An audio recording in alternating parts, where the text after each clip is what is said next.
250 ml potassium dichromate এর দ্রবণে 7.45 গ্রাম দ্রব দ্রবীভূত আছে। ওই দ্রবণে দ্রবের মোলার ঘনমাত্রা কত? আয়তন দেওয়া আছে V = 250 মিলিলিটার। আর এই আয়তনে দ্রব আছে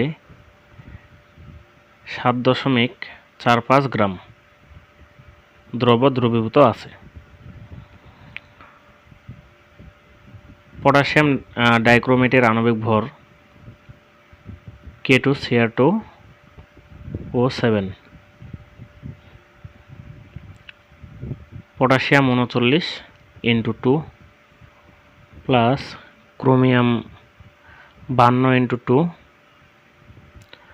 প্লাস অক্সিজেন 16 × 7, 294 গ্রাম।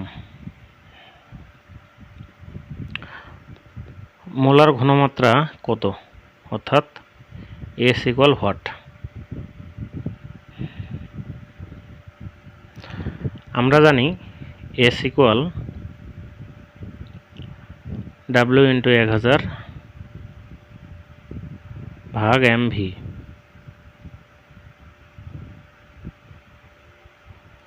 ভর দেওয়া আছে 7.45 × 1000, আণবিক ভর 294 এবং আয়তন আছে 250 ml।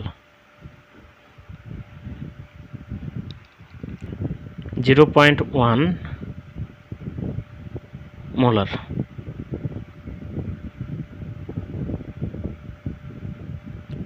অ্যান্সার।